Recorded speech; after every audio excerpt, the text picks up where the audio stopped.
friends. Welcome to the Reasonable Truth Podcast. This is your host, Prashant Daniel. It is good to be back with you guys. And today I have my colleague, my partner in crime, but most importantly, my brother, my friend in Christ, Carlos Pamplona. Thank you for joining the show, buddy. Hey, man. I'm excited to be here. All right, great, fantastic. Well, I have to be honest, I didn't really have like a very particular agenda to talk about today, but I did want to recap our latest Gravity conference that we just did last month, I believe. Mhm. It was in California. It was at Gateway Seminary, and we tackled a topic that we had never done before. We kind of seen it coming down. You and I have had several conversations about it over the last several months. Right. And just some things we had been noticing in the culture and things like that. And I remember the day you called me up and said, Prashant, I think this is worth doing a conference over. And it was funny because that thought had crossed my mind just a couple of weeks before, and I dismissed it. And I was like, oh, I don't know if there's enough there to do a conference, but there's plenty happening in the culture. So then when you said it, I was like, you know what? I think he's right. I think we do need to do a conference. And then obviously the rest is history. We spent the next several months kind of planning, talking about it and things like that.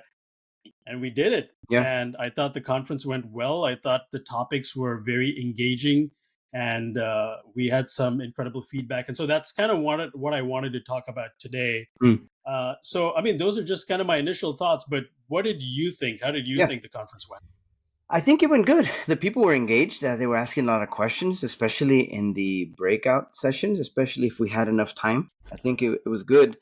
The people were encouraged, and they were asking some not only theoretical questions, speculative questions, but practical questions, And, I heard it many times say, why isn't anybody else talking about this stuff?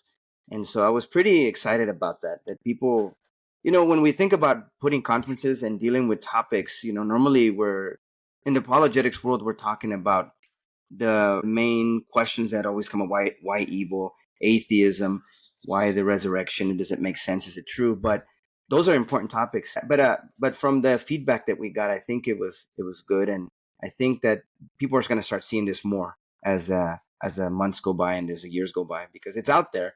It's just kind of been veiled, but now it's coming out more. So I think it was good that we tackled it while we did, Yeah, I think that's a good observation. I was surprised too.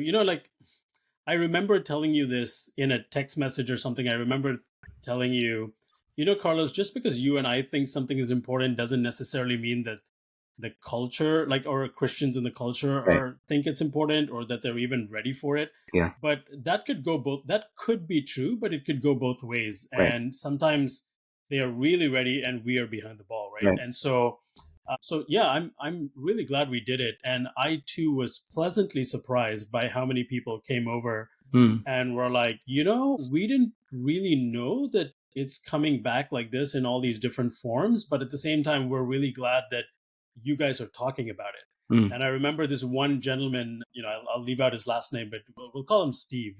But I remember he came up to me and he was going on and on at our lunch. He was talking about, I am so glad you guys are talking about this. I'm so glad you guys are doing a conference about this. It's about time somebody do one. Yeah. And so I don't know. Dare I say we're probably one of the first ones to do the conference on this topic. I have no idea, but I'm really glad we did it. And we covered a lot of different angles for paganism. But before we kind of get into that, I just want to kind of frame this for our listeners online who have no idea what we're talking about. Just to put that out there and line it up for you guys. Paganism, when we think paganism, we are thinking typically the imagery that comes to mind is sort of the pre-Christian, medieval, sort of, Celtic, Druid, Wiccan sort of imagery and the associations that we make. Those are sort of the associations we make when we think paganism. But while that is paganism, what we did in our conference is that we actually covered a lot more than that. We covered it in a much broader spectrum, and we talked about all the different avatars, if you will, all the different forms it's coming in, all the different ways it's been repackaged, and how it is infiltrating our culture through business, through politics, and the World Health Organization and activist movements and environmental movements and things like that. And so I think that's the part that a lot of regular Christians look at and they're like, oh, okay, yeah, that we didn't see that coming at all. We thought that you're talking about sort of the old world, ancient medieval kind of paganism, but we didn't realize that paganism can come repackaged in these forms. So, Carlos, if you will, for those of our listeners online, kind of give them like a 30,000 foot summary of what are the different ways that we have seen paganism come repackaged and why we decided to tackle it the way we did. Yeah, you know, there was a talk at ETS that one of our plenary speakers gave, and that's what kind of got me on this idea of, you know what, let me call Prashant. Let me find out if what he thinks about this.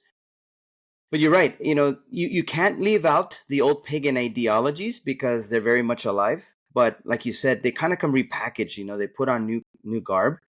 And so the way that we covered it in the conference was that we looked at, for example, our title was, I believe it was the return of, what did we say? The old God's return is The what I old titled gods. mine. Yeah, the old gods return. But they're a little bit different now because what's been happening in the technological world, what's been happening in education, and you mentioned in social movements, there's a different feel and vibe. No longer is it that people are focusing, at least the issue is not rationalism or atheism, but rather there's this mysticism, there's this connection with nature that we're seeing people. And in fact, you mentioned, I wonder if there's other organizations doing conferences on paganism. There is, but they're pagans for pagans. So pagan conferences have been happening for a while, That's right? right. We're just jumping on and trying to see, hey, well, now we got to awaken our people on the sidelines to say, hey, this is coming your way. It's already here. It's probably made it into the church in some way. And so we wanted to do that for the church. That's what we want to do. And so there's other people working in this field, but in terms of conferences, I think we were jumping on that. But what we did is basically we talked about how in human sexuality and gender ideology, this is driven largely by pagan ideology. At its root, is very pagan. Those are some of the practices that we saw all the way back in the Old Testament, New Testament, and even throughout the history. We looked at, for example, your talk when you dealt with environmentalism and the connection with paganism, and even how you see the idea of feminism. And that was at least in Dr. Gross's talk. You see feminism kind of paving the way, and a lot of the things that you see is against the biblical order of how God intended us to live. We had the resurgence of paganism. What are the things that basically allowed paganism to come back? And those could be political in nature, they could be economic, they can be ideological, but they're even education, the way they come in through education. And then I believe, what other topic? Oh, and then even the practice of the occult, right? The things that we see in movies that maybe some cessationist, that means that people don't think that the powers that be behind the scenes are active in our world. They're still active, but it's because of being the recipients of the enlightenment, and the scientific revolution, that we in the West don't give any type of credence to those social phenomena that are really spiritual in nature. So we wanted to cover those topics and try to get people to see, hey, look, there's something else here. There's not just the classic old stories of the pagan myths. The way it's making itself is come into society is very important. There is a, forget the gentleman's name. It's one of my lectures, but he's a lawyer at the University State of San Diego, and he wrote a book on history, and it was regarding how paganism has not been really dismantled or done away with. It's actually been working behind the scenes, and everything that we see now is not really the result of the Enlightenment, or not really the result of, what do we say, rationalism or scientism. It's the result of paganism behind the scenes. And so that's kind of the major, I would say, 35,000 foot view that we kind of talked about. Thank you for that. I appreciate that, Carlos. And yeah, I do think that when we talk about paganism as a worldview, I think it's important to remember that, these sorts of ideologies, they do not exist in a vacuum. They always replace something else, or they replace, a vacuum that was left by something else. And do you think that it would be safe to say that for a very long period of time, post enlightenment rationalism and secularism has been very dominant, but now that is seeded away, and it's leaving a vacuum that paganism is now filling. Would Mm. you say that that's sort of what's generally happening in a big picture? I would say that's part of it. I think that that's kind of what got us down this stage, right? Because we had that big focus on rationalism and the Enlightenment, which led to like a very rationalistic, scientific way of looking at the world. And that kind of did away with the emotions. And you see, that's the reason why the Romantic period came about. And they were trying to reimagine reliving the passions. So I think that's one part of it. The other part I would say is through the use of the law, because we live in a pluralistic society, right? And in a pluralistic society, we have all of these different ideas. Back in the days when we weren't going to different countries, you weren't exposed to all of this stuff. But now it comes here and now it makes itself known, but it's not seen as something spiritual. It's just kind of like part of another culture. So I would say, generally speaking, yeah, there is the aspect of the Enlightenment, which gave rise to this desire for something more spiritual. But the other thing I was going to say too is along the lines of that is this, what do you call this relativistic ideology that led to this postmodern view, that led to this post-truth view, that led to this post-Christian view. Now it's coming back because, who are we to say that these things are not true? And there's other aspects out there that we have to explain. So there is this fascination with the occult. And so I think there's maybe like a multifaceted approach that I'm seeing, at least. Yeah, I think that's right. It's very recently I was listening to this interview with do you know who Alex O'Connor is? I've Alex heard of the O'Connor name. was the Cosmic Skeptic, I think, is his channel, and he calls himself the Cosmic Skeptic, but he's an atheist guy, and he attends all these Christian conferences. I've seen him like participate in Q&As with Dr. Frank Turek and all that. And he was in a recent conference, sorry, not conference, he was in a recent interview where he was interviewing Dr. John Lennox. And he and John Lennox were talking about this. This is one of the points that came up, is that the post-enlightenment rationalistic secularist era is fading. And I think what it's done is, when it first came, it came with this aroma of a skepticism, right, with this aroma of nihilism almost. But that was even it almost had this like aura of respect. And Mm, this is why you see, like, even when you look at a lot of like atheists, there seems to be this association with intellectualism. Atheism, for some reason, was always had a correlation with intellectualism, or like highly cerebral sort of thought process. And there was a sort of like honor, there was a sort of like grand respect if you were to be an atheist. And of course, then the new atheist guys came, and they really messed things up, and it became really militant, and left a bad taste in many people's mouths. But they also did a lot of popular work with making atheism popular, at least in the new form. But I think what it did is that the new this sort of nihilism and skepticism also showed itself to be bankrupt. And I think right. what's happened is, a lot of human beings, because we are human beings made in the image of God, we cannot but live our lives assuming that there has to be some sort of telos. There has to be some sort of meaning. There has to be some sort of purpose. And so this is interesting, right? Because you're seeing the human condition, where we want to reject theism, we want to reject God, we want to reject all sorts of doctrine and dogmas and all that. But at the same time, we can't stomach nihilism. We can't stomach skepticism, right? We think that's kind of bankrupt too. So what's the happy medium? Well, here comes paganism, right? With a big smile on its face, saying, "Hey, I can fill the gap. You can always reach out to me." And we see this happening in our culture today, where it has exposed the bankruptcy of secularism and skepticism and nihilism. But at the same time, the fallen human condition refuses to bend its knee to a holy God. And instead, we want to go back to the new forms of paganism that are coming forward. Right. No, I agree. And that's the thing, since the beginning, Even though we had this rationalistic period, we were created to worship. And so essentially, you're either going to worship God or you're going to worship nature. That's it. And there's no other things, You're you going to know? worship something. Yeah. Right, right. Yeah, it is interesting too. Excuse me. It's always funny to me why exactly on the day of a podcast is when I magically develop a tickle in my throat. So in any case, all of you podcasters out there know what I'm talking about, right? So anyways, I remember thinking the other day that there seems to be something that is very coincidental or very relational between paganism and progressivism.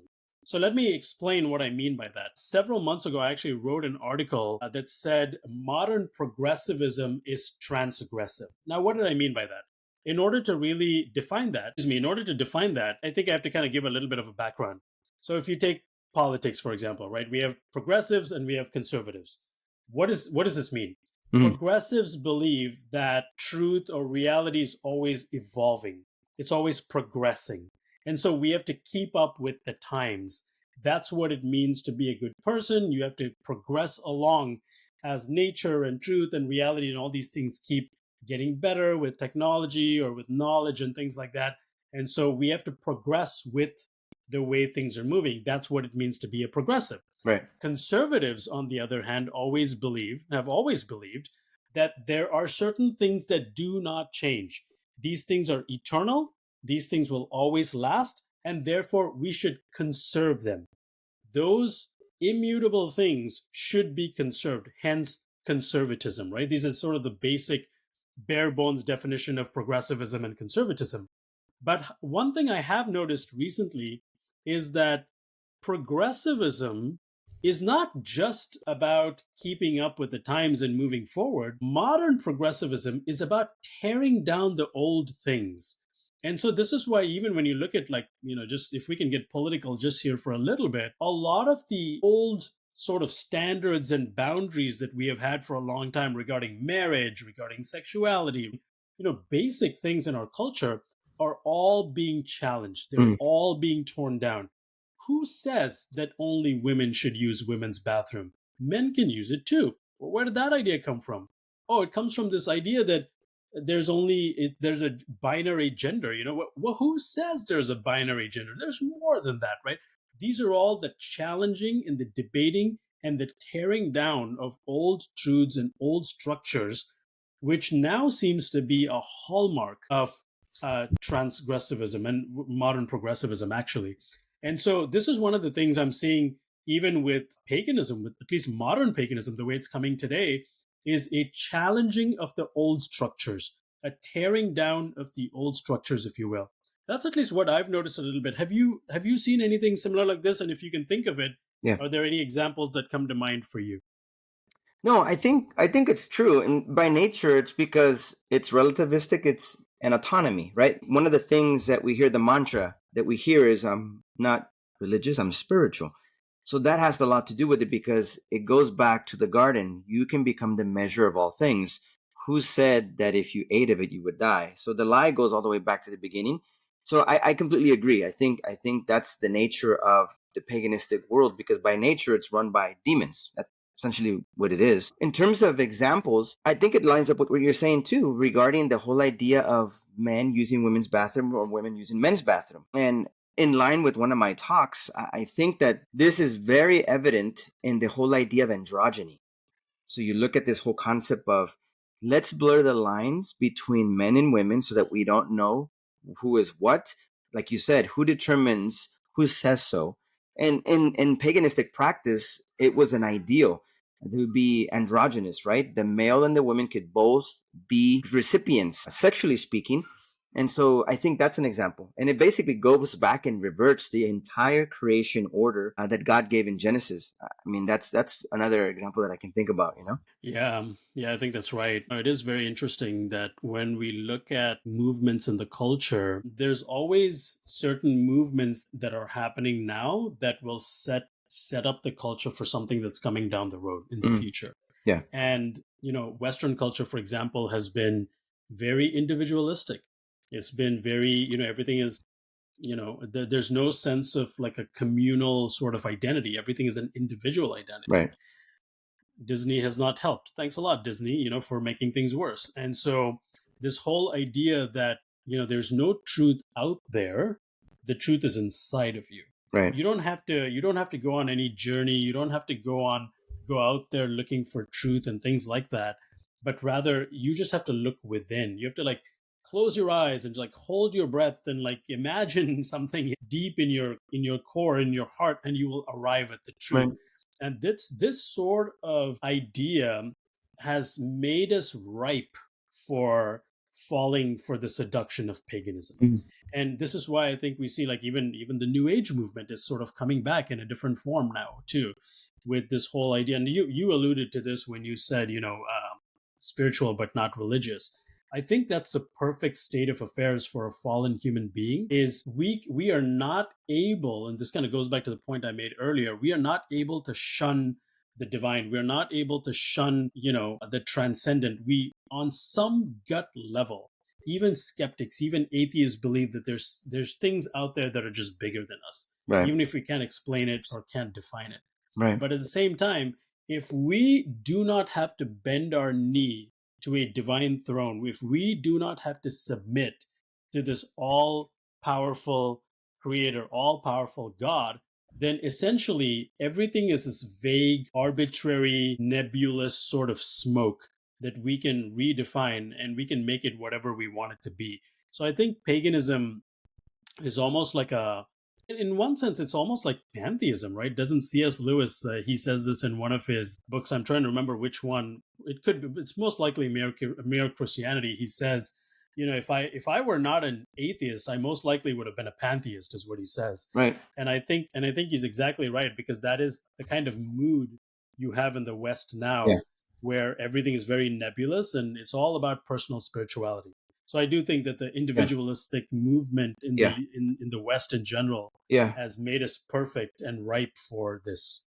Well, you mentioned this new age movement. I mean, when who was that? The Vivekananda and all these other guys came down with transcendental meditation and yoga. All my people, man. All That my is people. the bona fide Indians, not the Native Americans.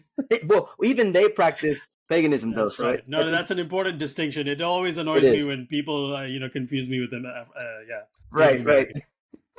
But that's interesting because you mentioned the individualism we see in America, and you said how certain events have taken place to kind of lead us this way, right? And I would even say that, this might be controversial, and some may not agree with me, but I'm going to say it anyways. So I think that even with the suffrage movement, and that itself caused a rift in the household, because now you have two says or two votes in the household, and that led to further division in the household. So now you have Please define for our listeners what you yes. mean by the suffrage movement. So what I mean by the suffrage movement is there is some truth to the fact that some women were being treated marginally and ostracized, and there is a negative patriarchy, and then there's a proper biblical patriarchy, which means father rule. And so in one sense, there were some people, by that I mean women, who were actually suffering and didn't have certain rights. On the other side, though, I can understand too, the scriptures say this: as for me and my household, we will follow the Lord. And so the suffrage movement connected itself to not only women's rights, the right to work, the right to vote, but it also attached itself to the homosexual agenda and to this transgender era, which basically ate them apart and basically says, hey, we can become better women than you. And also it led the way towards more of this individualism, which we see. And so I think you're absolutely right. These certain events, when we try to separate ourselves from God's ordained pattern in creation that we see in Genesis, we're basically walking on a cliff without any guardrails and saying, you know what, I think I know better than God. That's a good point, Carlos. And it is very interesting to see how that is transgressive, right? Because it's transgressing all the boundaries. And this actually reminds me of something I mentioned. I remember mentioning this in our last conference in Oklahoma, is Chesterton's fence. Chesterton talks about this when he gives that analogy of a fence. And he says, okay, when a person comes upon a random fence in the road, the prudent person would say, well, wait a minute, I need to know what this fence is for, Right. because clearly it looks like it's been put here.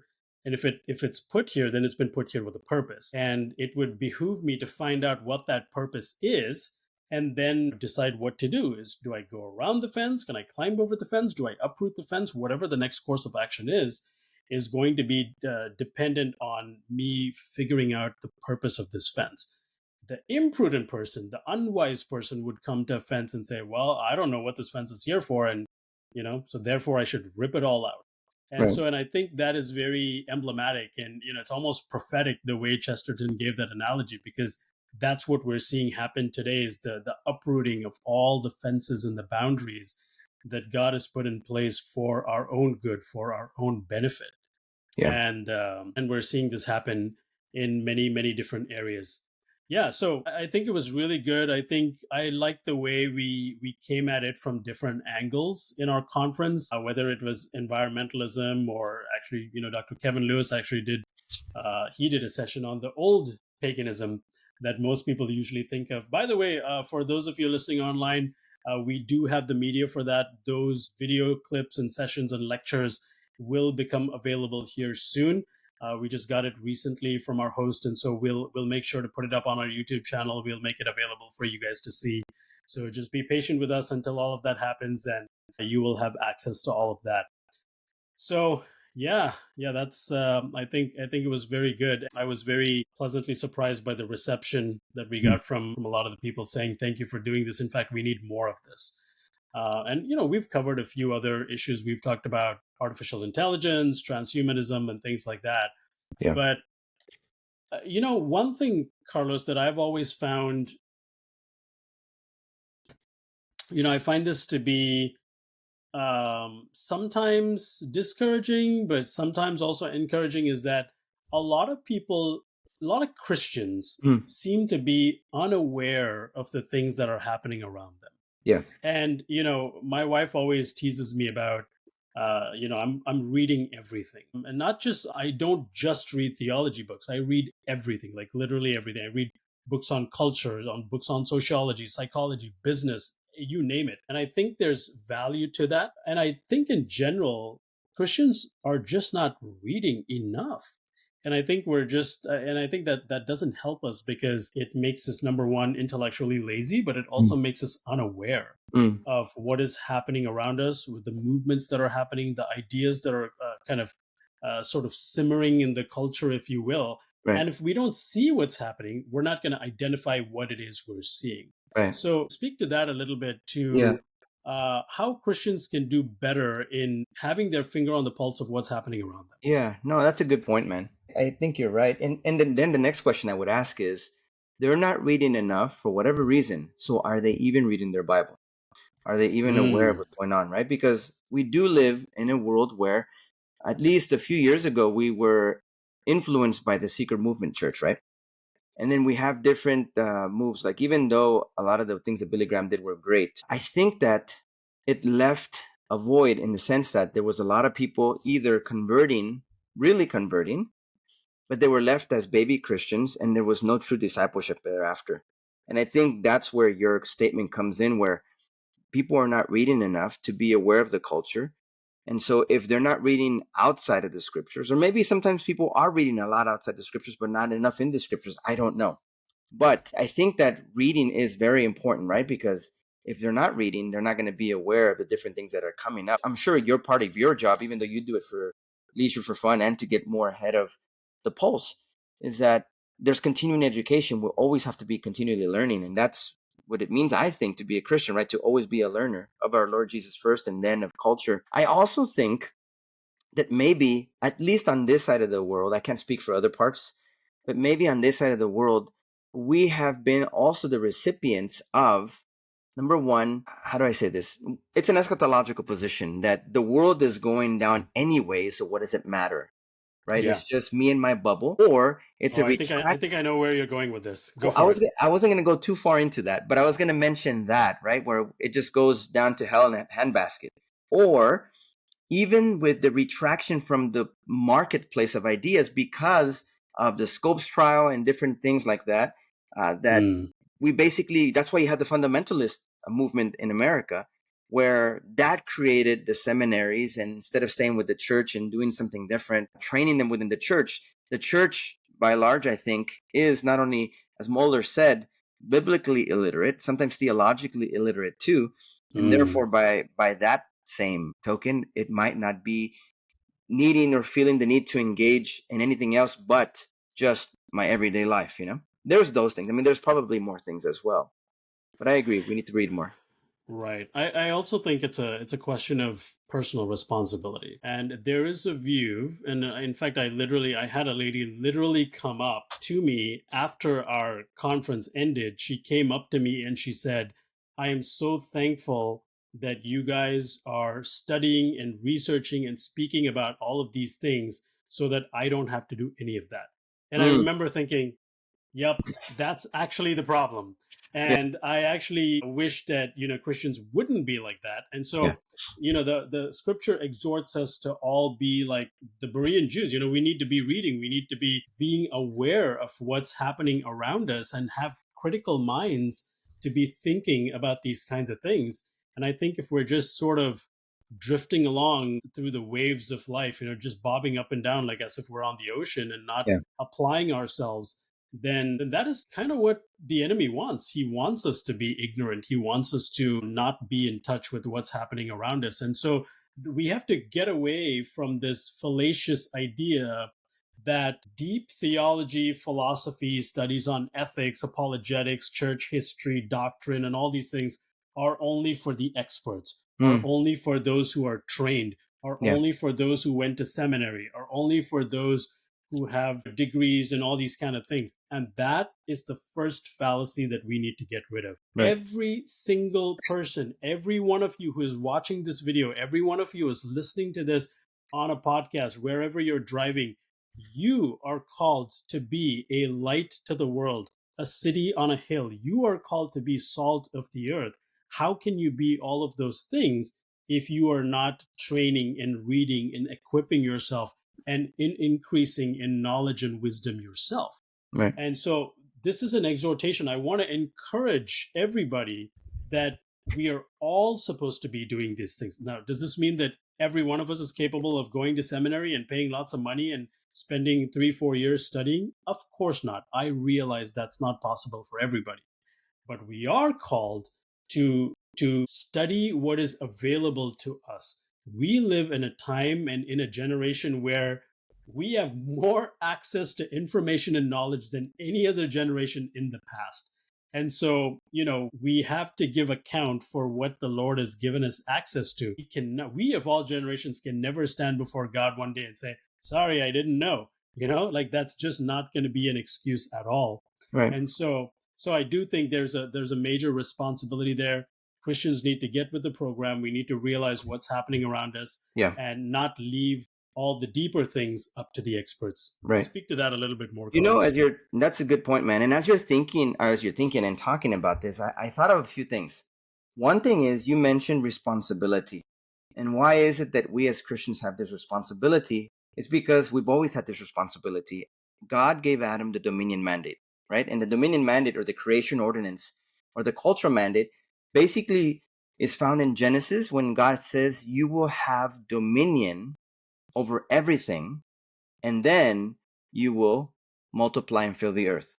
Essentially, we are God's vice regents. We're God's ambassadors. We're reigning here on earth as if God were reigning. We're speaking and ruling as if God is ruling. So therefore, it does mean that we have to not only be well versed in our own belief system, know what you believe and why you believe it, know your scriptures. That's one of the passages that apologists classically use, right? 1 Peter 3:15. Set apart Christ in your Right. heart. That's first. Know Christ, be sold out for Christ, know him, love him, do what he says if you love him.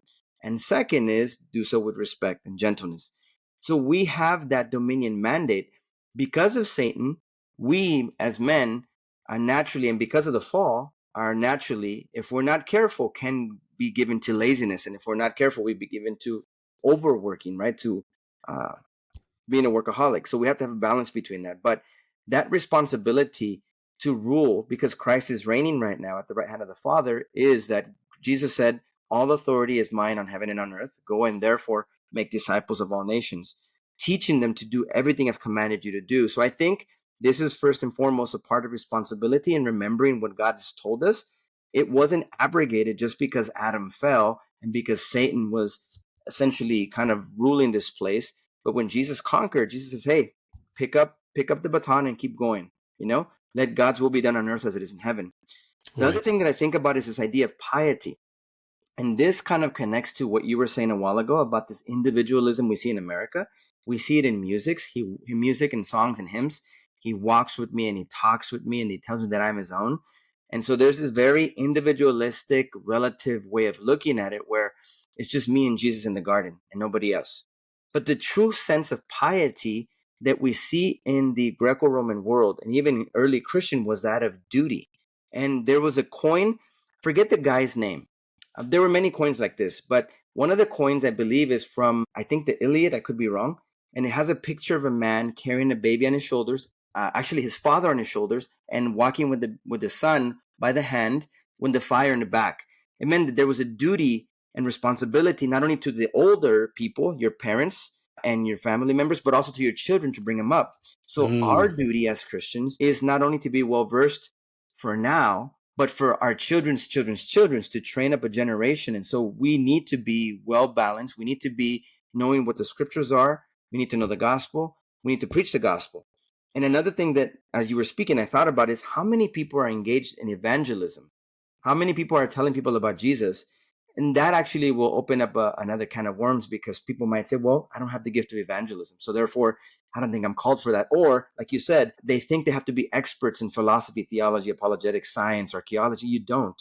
The only command is to know Christ and make him known. Now, along the way, a Christian who's been a Christian for a long time does grow in understanding, does grow in his theology, and then is able to see what is a proper Christian worldview. And I think that's a very big thing, right? What is a Christian Yes. worldview? How do we see life? How do we interpret reality through what the scripture says? But more than that, not only do I interpret the scriptures or life through what the scriptures say, every aspect of my life, private and public, must match. And I have to see economics, politics, church life, parenting, work, you name it, business, everything through the Christian worldview.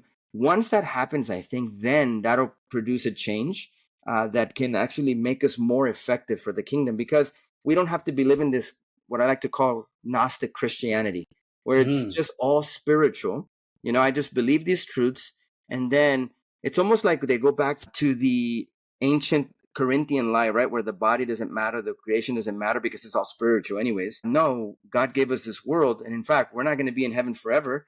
Heaven is the intermediate state. We're going to be living on a new, remade, recreated earth, and we're Right. going to have dominion and reign with Christ. So I think if we have that in mind, like C.S. Lewis says, those who are heavenly minded are more earthly of good use, right? So we have to be focusing on those things and focusing not only on me and the now, but on my children and their children, because as leaders, as men, we have to take up the mantle and be essentially Christ to our family, talk like Christ, respect him like Christ, because that's the only picture they're ever going to get of Christ and even of the Father.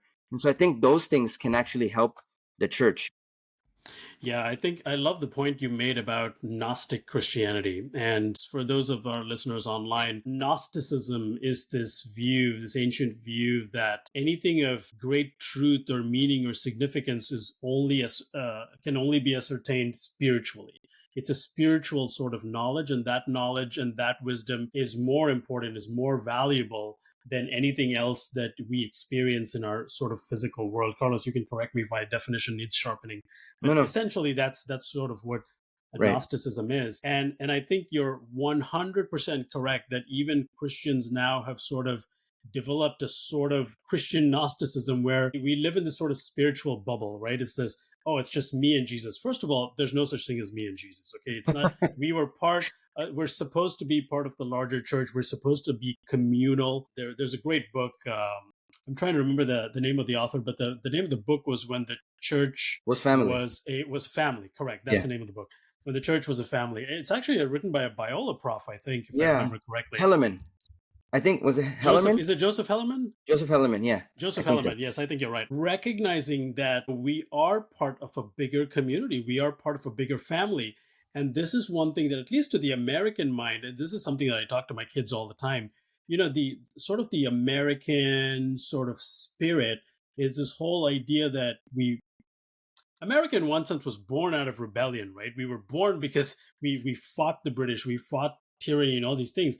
And there's a sort of There's a sort of spirit there that I admire, but there's also a lot of problems that come with that, because sort of this can sort of get into like nationalistic sort of ideas where everything becomes about rights. What is my right? Like what are my entitlements? And that can create an entitlement mentality.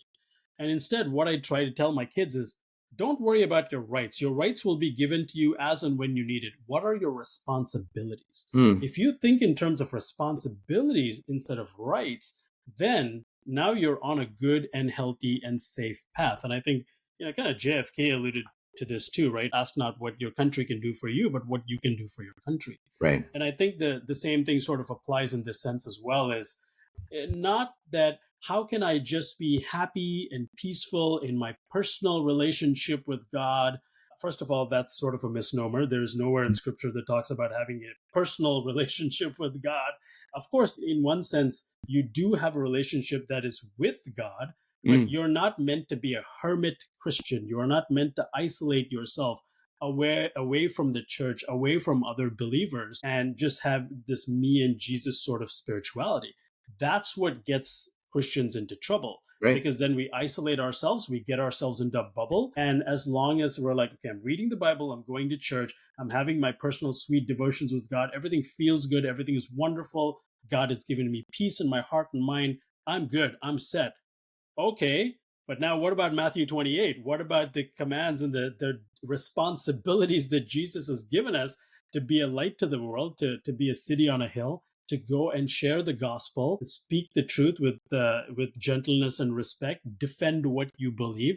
These are all part of the package. You can't isolate those aspects of the Christian faith, and I think Right. that's what you were alluding to as well. Right. And as I'm hearing you talk again, even as you're talking to your kids, right? I think that's a big part that's missing. And I've been listening to some talks on worldview. One of the talks was by Bodhi Bakum, and two of his talks are dynamite. And along the lines of what you're saying, responsibility. And what are we doing with our children? Are we training them? Are we training them? Because it starts in the home. The church at large, you have this, it almost seems like Christians know more what it, I don't want to paint with a broad paintbrush because it sounds like I'm talking smack, but I'm not. But what I'm saying is all of us can be guilty of this. So let me include myself. Sure. But many times we can identify more with a political party. We can identify more with a profession. We can identify more with a particular denomination than with Jesus himself and being a biblical Christian, right? So that has to be said from the get go. That being said, what is it that we're doing with our children? Are we allowing others to discipline and train them, or are we doing it in the house? Because, as they say, with a strong household, you then develop a strong church. A strong church develops into a strong culture. And then that has a massive influence on society. And I think once us as men, particularly, take the responsibility and the call of God to be the spiritual guides in our house and to set the tone for worship and how to love our wives, how to treat them with dignity, how to treat our children with respect, and to train them, right? Because I do martial arts and I train, and my profession of work also calls me to train regularly so that I can keep up my skills, or else I become outdated. So we tend to take those type of training seriously, but how is it as parents are we taking the command of God to, when our children raise up in the morning, when they walk in the highway, when they go to bed, every aspect has to be done through the Christian worldview? Are we doing that? And I think many of us are not, because we believe the truism that says, well, the Bible does say train a child in the way they should go, but when they get older, they won't depart from it. That's a truism.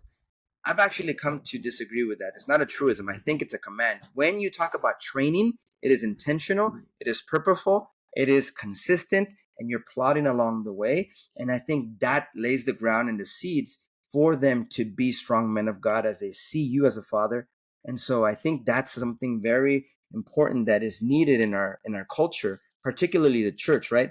For men to be men and to take up the mantle of what is called, God has called them to do. And I think that causes a ripple effect. It's a bottom up approach, right? Not a top down.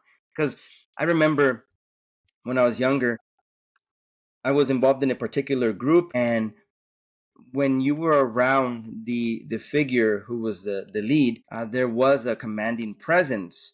But I also noticed that people would not follow through once they were not there. Meaning to say, when there's an external influence from the top down, yeah, there's a change, but because of fear, because of not wanting to be left out or singled out, and that's why the change has to begin in the bottom up, and that's going to cause a ripple effect. The other way has a momentary change, but it's only extrinsic and not long lasting.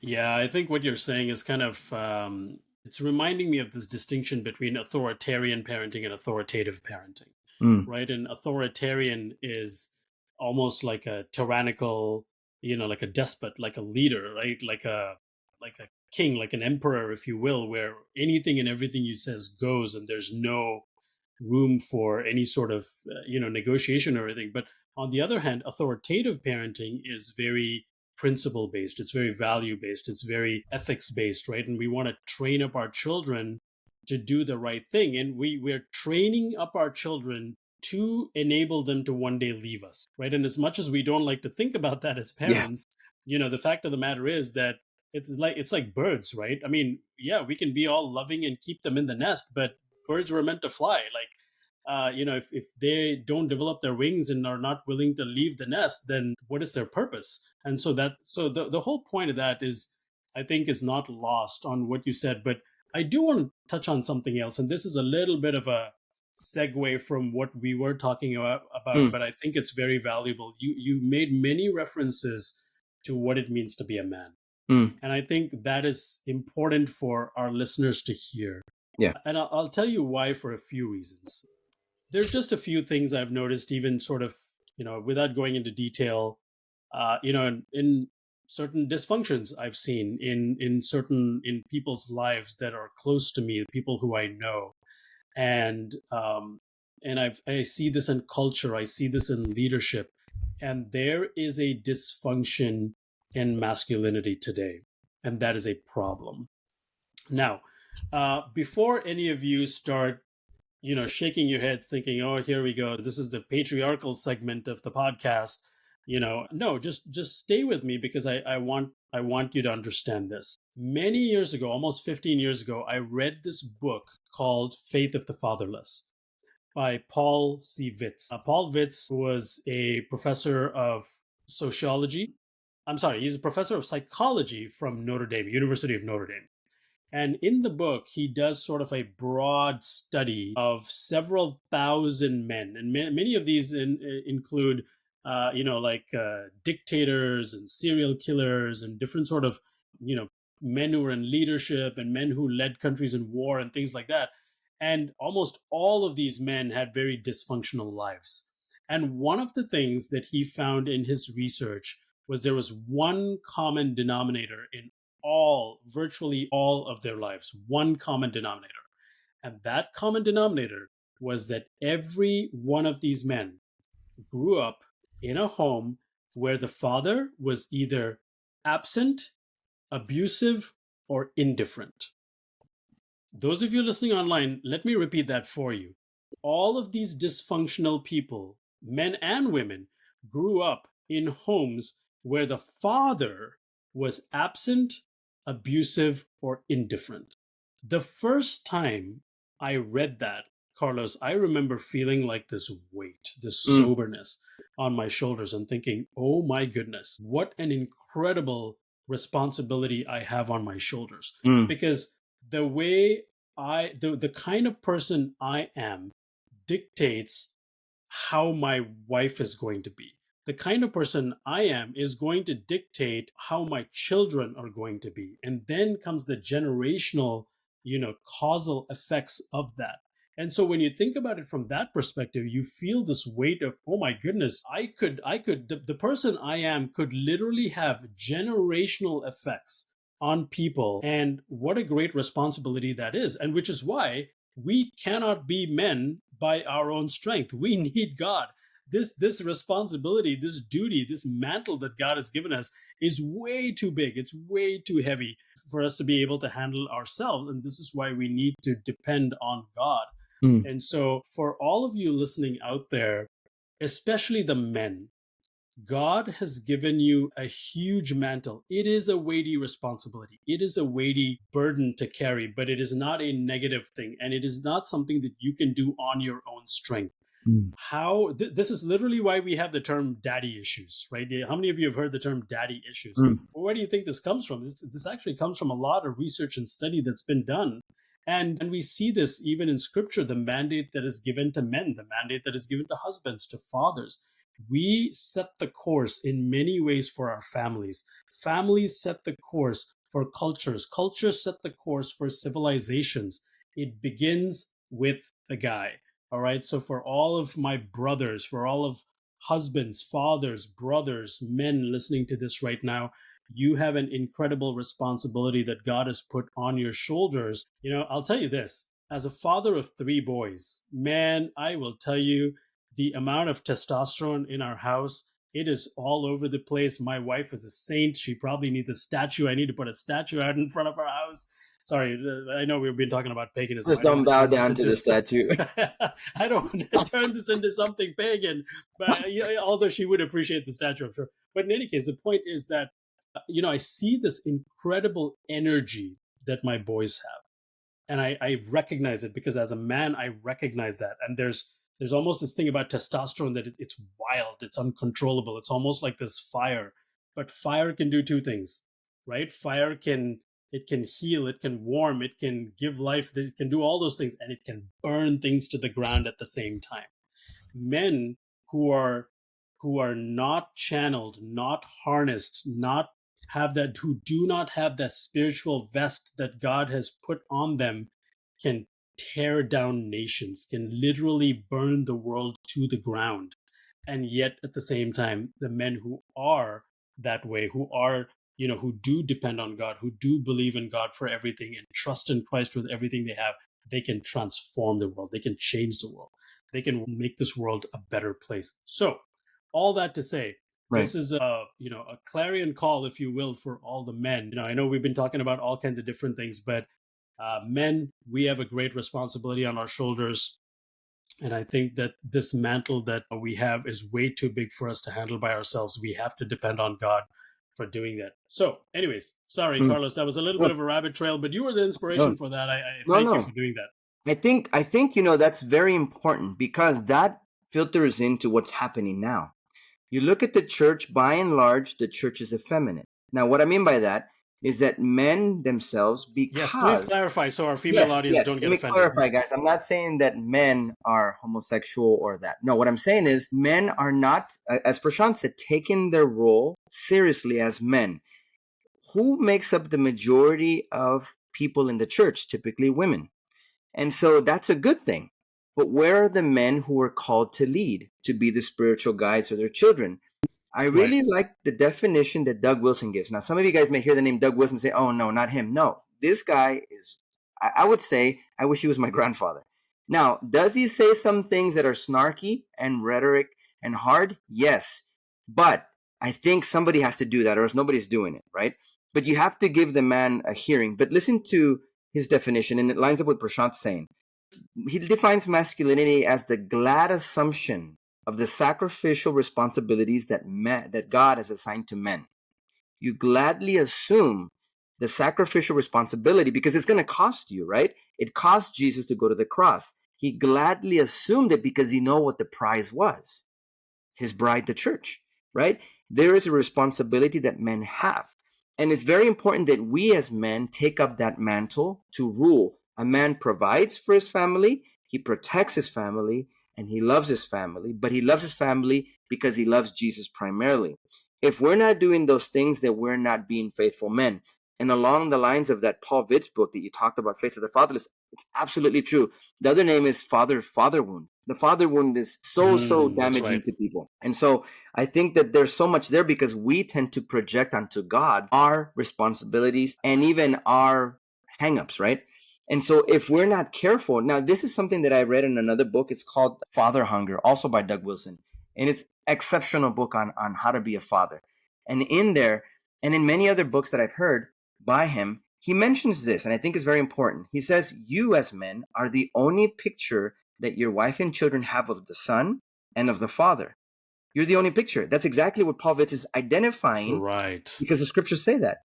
The way that you now check this out.